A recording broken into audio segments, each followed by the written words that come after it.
Hello,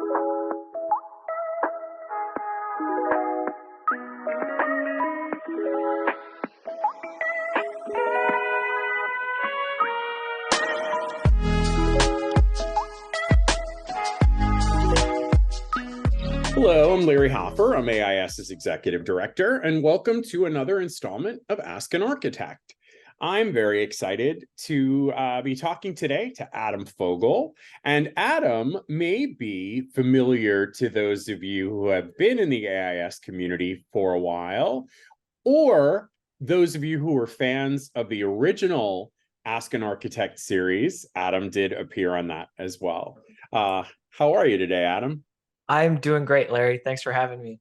Oh, absolutely. We're excited that you could be part of this again. Um, so, Adam, you were national vice president of AIS a few years ago. Obviously, the world has changed significantly in those years. How have you seen AIS change over the last couple of years? That is a tough question. But it's a good one. So when I was rolling off of the board, it was right when COVID happened. And so we had to do a hard pivot.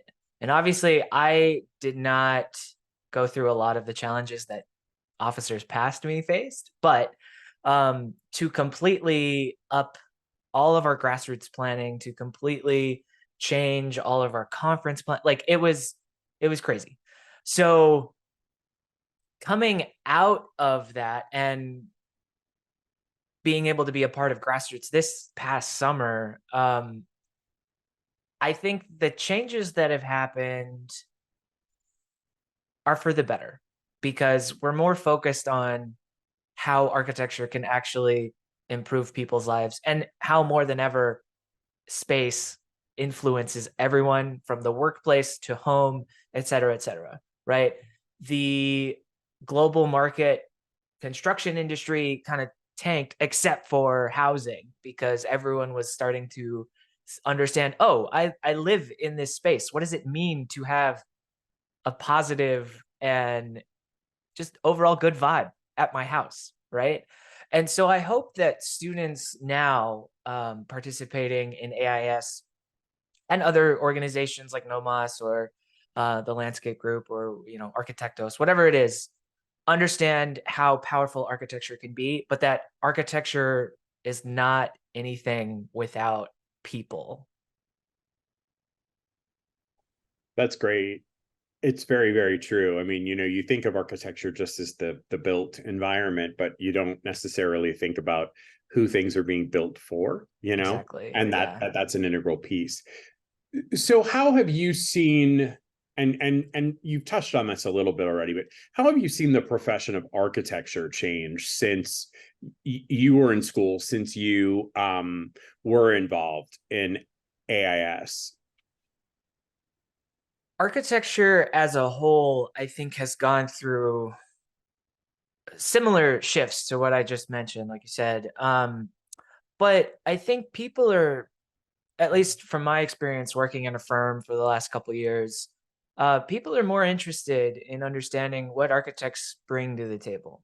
I remember in internships and hearing from my friends that worked in bigger firms, it was more about just getting the work done, no matter the cost to us as designers, right? And I think now, especially now that I'm teaching at IIT, trying to focus on the well-being of us first, us as architecture first, and then, okay, the work will happen. No matter what, at the end of the day, the building's gonna get built, the project's gonna get finished, whether it's on time or this, that, and the other. We need to just redo expectations so that people are taking care of themselves. Like, sleep is important. We know this. We went through a health crisis. So I'm hoping that people don't forget the challenges that we faced, because that would be really unfortunate if we started taking steps backwards. I agree. I mean, and as you know, obviously AIS is a very, very strong advocate for the mental and physical well-being of architecture students and students more broadly as well. Mhm. And, has been so behind the learning and teaching culture policy and trying to change the culture in schools so that the architects of the future don't have that you have to work all night and you have to pay your dues Exactly. and all of that. But it's of course still existing out there, It definitely. is. Unfortunately, you're right. And, being part of the board that helps spearhead that shift from just studio culture to learning and teaching culture, I would be a terrible influence if I wasn't doing that as a professor now. So I'm hoping that I can get more people, more like-minded individuals in teaching, and just starting to change these things one student at a time. Exactly. So let's talk about what you're doing now. I mean, you mentioned IIT, you mentioned working at a firm. So what currently are you doing? Yeah. After COVID and all that mumbo jumbo, I started working for a firm that's full-time remote. And so that allowed me to kind of bounce all over the place. I was still in DC during COVID, and then I ended up moving back to El Paso, Texas, where I'm from, just living with my parents, because I could. And I was like, oh, okay, great. I don't need to pay rent. Then, man, it was three years ago now. IIT reached out and they were like, "Hey, we remember you saying you were interested in teaching. Are you still in Chicago?" And I was like, "Well, I'm still very interested in teaching, and I can be in Chicago." So I ended up moving out here, where I am today, and so still working for the full time remote firm. We do a lot of like healthcare, some residential, and then some institutional like education facilities, that kind of thing. And then, yeah, teaching. I teach a first year design studio at IIT in their Bachelor of Architecture program. So fundamentals, 101, how to hold a pencil, what a line looks like really basic stuff. And I really enjoy it. I always tell my students that want me to like move up with them to second or third year that I can't unteach you things, right? So if I can get in on the ground, like I said earlier with the learning and teaching culture, and not only teach you how to be an architect or the skills, right, to the foundational skills to set up your education and your career, I can also teach you kind of some of the more soft skills thing, like time management and, again, just go to bed. Like, so other than that, outside of work, I do a lot of photography. I'm actually looking at starting my own architectural photography business. I've done some freelance here and there, but it is one of those things that I love being in great spaces and I love being able to document those spaces. Architects have generally an understanding of what it means to visualize a space and compose, presentations and that kind of thing. But I've noticed there seems to be a lack of proper documentation of these finished spaces. So I'm hoping to fill part of that niche. And then in addition to that, I've done some public speaking. Like I said, I was at Grassroots this last year. I am actually participating in a portfolio review for the NOMAS chapter at IIT next week, 2 weeks from now. It's the 29th of September. I don't know when this is coming up, but and then as many of our the listeners to this know, that the Midwest Quad Conference will be at IIT. So I'm sure the students are going to get me for something there. So we'll see how that goes. So how do you feel like today's students, like your students that are coming in at that first level, how are they different from like when you were a student or your peers were students? What's been the shift there? That's a great question, because the first semester I started teaching, you could tell there was a lot of introversion. Not not their fault. I mean, they graduated high school remotely during a pandemic. The last year and then this year, you can slowly start to see, okay, people are getting comfortable with being with people again and in social environments. But that stuff aside, I think students that are interested in architecture come in for a lot of different reasons than what my friends and stuff came in. I have a couple of buddies from undergrad that I still talk to, and we were all like, yeah, we know architecture is our thing since, grade school, middle school, whatever it was. Whether it was like the whole stereotypical, oh, I liked Legos or this, that, and the other. I have a lot of students now that have art backgrounds. And it's interesting because IIT is a technical institution. So there's still that level of craftsmanship that we focus on. And a lot of them come in for that. Other people came in for similar reasons to me, actually. I didn't want to do engineering because it was a little too rigid. And architecture, whether they took a class in high school as just like on a whim elective, or their parent, one of their parents was an engineer, or an uncle, someone relative, they understood what happens in the construction field, and they wanted to be a part of that and bring their own kind of unique experiences. I think the biggest thing that I've noticed since I was a student is the shift in demographics, which I think is fantastic, because AIA has been talking about it forever, about diversity, equity, and inclusion. And it starts at the student level. When I was VP, I sat on the ACSA board, and that was one thing we talked about is, the pipeline. And so being able to actually see a diverse group of students, IIT this year, the incoming freshman class is like 60% female. And we also have a lot of international students. And so it's great to see that there's going to be this huge cultural shift once all these students graduate and enter the workforce. Because we've, like I said, architecture as a whole has come a long way, but there's still a long way to go. So I'm excited to see how all of these students come in and change things. It is really exciting, and even just over the last 2 years here at AIS, definitely have noticed a little bit of a demographic shift of students coming in and student leadership and all of that, which is tremendously encouraging. And the growth of interest in architecture and AIS overseas, particularly in the Middle East, has been really, really exciting to see. Yeah. Just the enthusiasm with which these students come in with a completely different perspective, and so much history that exists obviously in the Middle East that the US can't even really touch, when Right. things were created in BC, and our 1776 buildings are they pale in comparison. So, one of the biggest conversations that exists now is the responsibility of architects to bring sustainability and accessibility into their designs, to really make designs much more universal. Absolutely.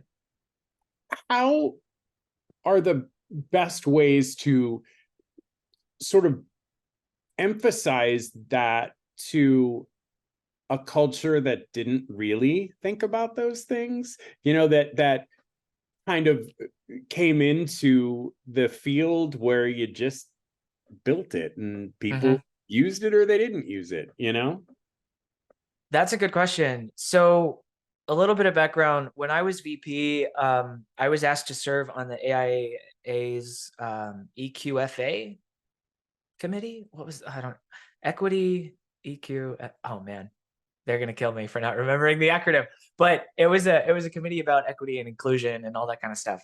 And so anyway, the thing that I took out from that, and now what I teach my students when we start doing, less fundamentals and more actual design projects, is accessible design doesn't just affect people that may or may not have a disability, or it's someone that broke their leg and has to be in a wheelchair for a couple weeks, or it's a mom or dad with their stroller, or whether it's a kid or whether it's a cat, whatever's in the stroller, doesn't matter. Someone that needs curb cutouts and things like that.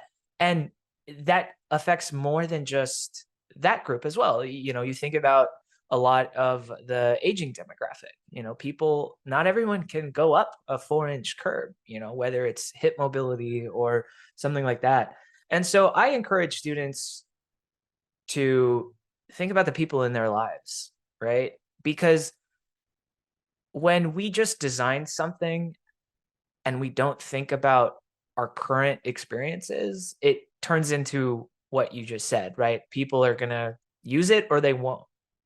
And so if you have, a memory where one of your grandparents or your parents, fell down due to a crack in the sidewalk or something like that, right?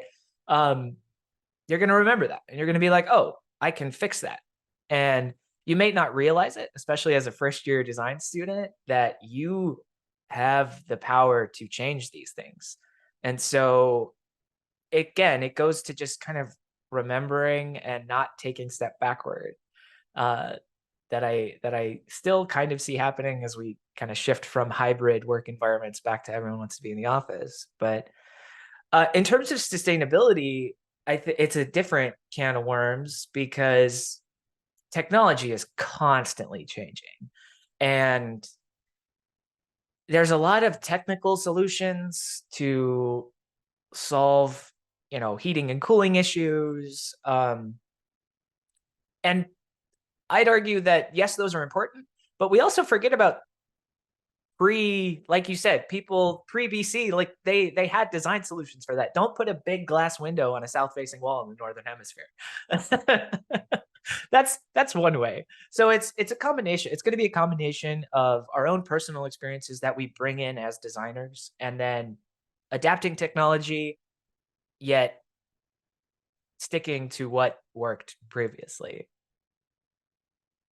Are you seeing in the work that you're doing that architecture firms are more cognizant of the effects of climate change on what is being designed and built now, and also, where buildings are, kind of went wrong? So is there a shift to kind of correct that? I mean, some will say we're so far along in the climate crisis that there isn't a lot, save major things, that could make a difference. And some say every little bit helps. Are you seeing a shift there that architects are taking responsibility and considering climate change and its effects as they design and build? I want to be optimistic and say yes, but at the same time, my firm doesn't necessarily do that, and it's frustrating because we know these things are going to happen, and I'm in the mindset that every little bit helps, but also yes, the big changes are going to have the most influential impact. So I don't want listeners to get discouraged by the fact that not every firm is going to have this focus on sustainability. Unfortunately, it's not necessarily the architect's fault. It's the market. And we still live in a society that wants, you know, 20, 30-year buildings, not 100, 150 plus year buildings, because it's about money. It's about profit. Um, that is a result of just general architecture fitting into a capitalistic marketplace. And we could debate the pros and cons of capitalism all day, but that's not what this podcast is about. So um so there is a delicate balance that needs to happen. Also, there's so many different ways to practice architecture that there's different, whether you're in more of a construction management role, whether you're in a design role, whether you're in a project administrative role, like whatever role you find yourself entering, I want to encourage people to stick up, or stand, sorry, to speak up. There we go. That's what I was looking for. Speak up and don't be afraid to push back on quote unquote the way it's always been done. Because if we can come in and start showing the value of adaptive reuse, for example, or brand new construction, alternative building materials from, concrete. Granted, concrete's even a lot more sustainable now than it once was. But like, yeah, just don't be afraid to push for something that's a little higher of a cost now to see the benefits, right? The best example of that is solar energy.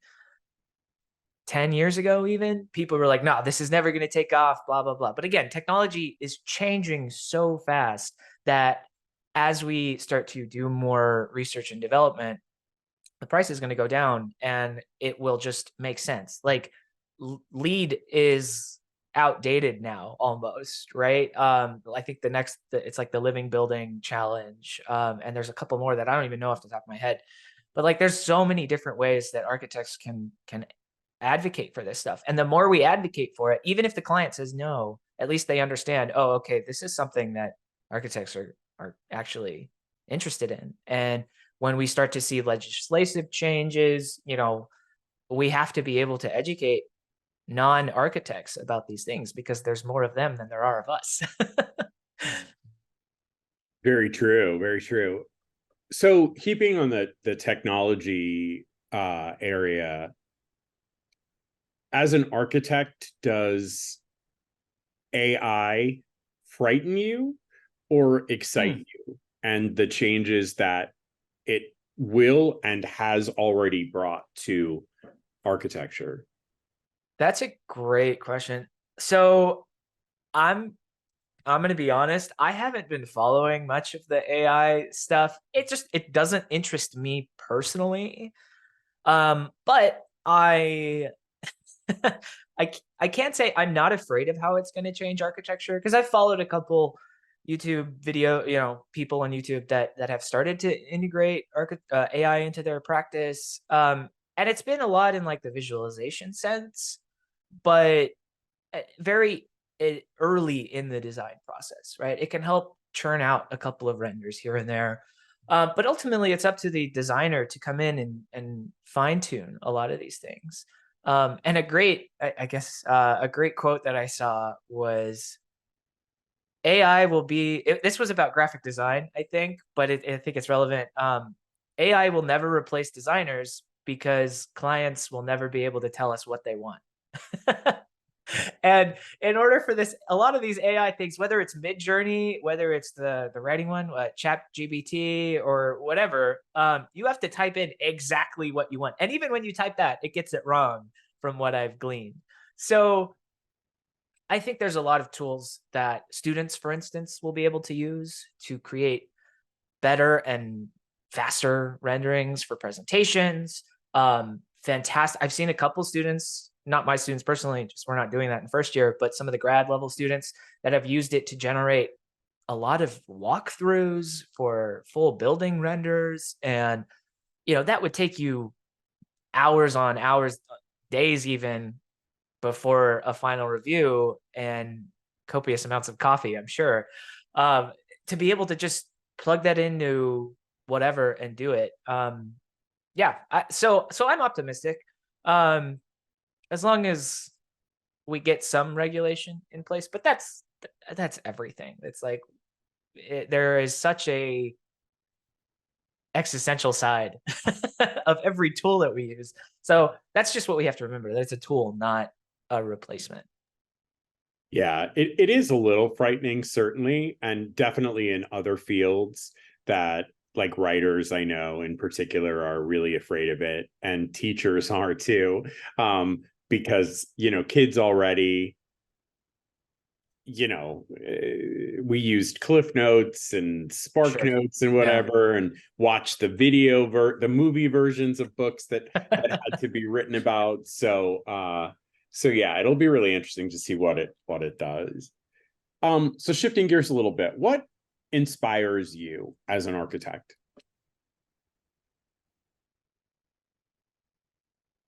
The biggest thing is the ability to tell stories, which is maybe not quite a direct answer to your question, but that's the reason I gave that presentation at Grassroots this last year, is because architecture, yes, it's about people, but it's about the stories that we tell of those people. So I see a lot of storytelling videos on YouTube, not just in architecture, photography, and in graphic design, and any kind of creative field. Um, and so I try to find those kinds of things that I can apply to my own practice, whether it's at my firm, whether it's teaching. And I think this is a remnant of COVID and not being able to be around groups of people, and connecting with people. It's that inspires me to continue to do this and see how, whether it's something as simple as a ramp that allows XYZ person to get into their home. Like when I was a student in undergrad, our Freedom by Design uh, committee worked with this ramp. They're called like the Texas Ramp Society or something like that, where we would just go and build ramps for people that became homebound for one reason or another. They only had steps up and down to their front porch. And it's things like that. Just being able to know that what I design will impact people, I think, is what keeps me going and keeps me working in this profession. And it's the reason I love teaching so much. At me as a single designer can only influence so many things, but if I don't want to be the next star architect, but if I can influence a whole group of future architects and designers to just make the world better, then I think that's the way I can have the biggest impact. Well, I mean, certainly by teaching them correctly, like you said, you can't unteach. Yeah. It's much harder to break bad habits than to teach good ones. Right. So by doing that, at least, you're starting at that level, which I think is tremendously, I mean, it's powerful, and definitely has, the potential to really impact the future. I think that, what's also really, really interesting is not only is storytelling about people, but I feel like, buildings tell a story, Mhm. their own story. And I feel like that gets lost sometimes, you know, and you wonder sort of in particularly looking at historical structure, like what were they thinking? Mhm. Some of it is well documented, and you talk about the need to document the whole thing, but some of it you just really wonder. I mean, like Stonehenge, for example, which isn't quite, but there are definitely philosophies behind it, but Mhm. what What was it? what Why were is they it there? thinking? So what is one building or structure that you wish you would have built? Like, what is like your favorite? Is it like your favorite building, or that you wish like that is what you would have created? This might be a result of my graduate education at a Misesian institution, but the Farnsworth House, the Edith Farnsworth House, is probably one of my favorite buildings. Yes, there's a lot of controversy around it. Mies was definitely not the best architect, um, for the main reason of not listening to his client, but the building as a whole and the level of craftsmanship that went into it is something that I truly find inspirational. I mean, that idea of craftsmanship, whether it was, Bauhaus teaching or whatever it was, when Mies came to America and started IIT, that notion of craft and attention to detail is still very evident in the curriculum that we have today. And so it's you go to the Farnsworth House and there are like zero weld joints that you can see. Typically, when you have a large steel structure that comes in at an angle, you just you get someone and they do a rough weld and it's done and it's fine because it's just structure and it's going to be covered up. But in this case, the way that he designed it, so the travertine infills, like he had his metal workers cut away at the flange so that it fit in perfectly. And then rather than using a structural welder, he came in with a sculptural welder who did a lot more clean, pristine well. It's just like, that's the stuff in architecture that I really start to geek out about and wish, wow, I that's amazing. I wish I could do that. And I mean, I know I can do that. But it's finding the time. This is something that my boss and I have constantly talked about. It's like, we understand that there is so much more we can do, but we have to get all of our ducks in a row with the basics before we can get to that level. And so once you really get that groove down, I think it gives you so much more potential in terms of what you can design. Yeah, I mean, also you need to find a client that doesn't care that you don't listen to them, I would think, too. Maybe, or someone that's more open to actually valuing some of the stuff that you bring it, like, you know, Right. whether you go through a 4-year degree, 4+2, or the 5-year, or whatever. I mean, people, in my experience, forget that you're the professional, and yeah. So never work for family. Just Yeah. throwing that out there. No, but not in any case, definitely not. What advice would you give to students thinking about pursuing architecture, high school students Mhm. that are trying to make their decisions about colleges and fields of study? What advice would you give them, those who are interested in architecture? The biggest thing I can tell people is that there are so many paths in architecture. Whether you go through a 5-year bachelor's program, or the 4+2, or even if you just do the undergrad degree. I mean, if you're not interested in licensure, that's okay. I think AIAS has always spearheaded non-traditional paths, which I love. And like I said, it's why I'm interested in photography and teaching. Those are both atypical, right? Don't get me wrong, I still plan on earning my license. I just finished all of my AXP hours last month, and I've been in the study realm off and on for about the last year or so now. And so, that challenge aside, um, because I am done with those hours, I can go and do theoretically anything now, whether it's like campus planning, whether it's more fabrication, you know, working in a wood shop, whether it's, man, I know a lot of people that have transitioned into culinary arts out of architecture. Like, I'm just thinking of past officers from the national board, and there's only a handful that are still doing capital A architecture, and that's absolutely okay, right? You could go and do interiors. You can go and start your own firm. Like, architecture prepares you for a lot of things in terms of the creative fields that exist.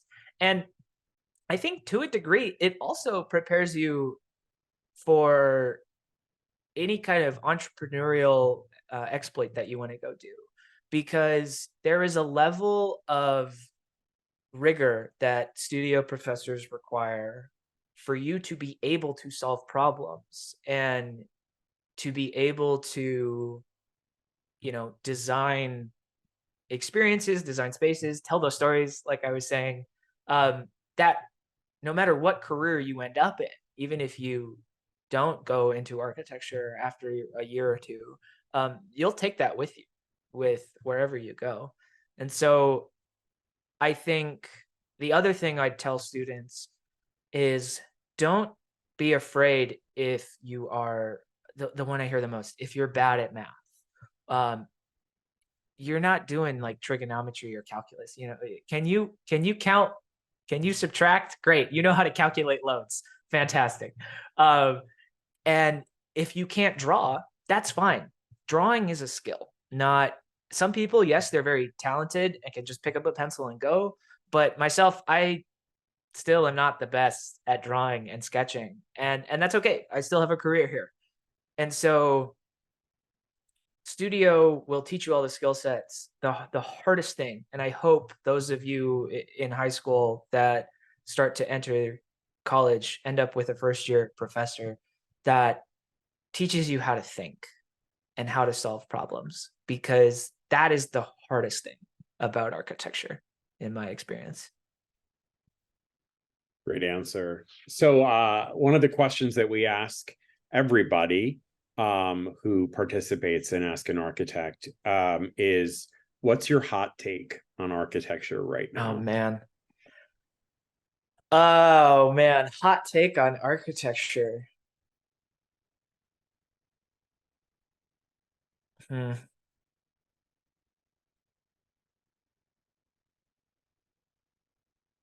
That's a tough one. Um,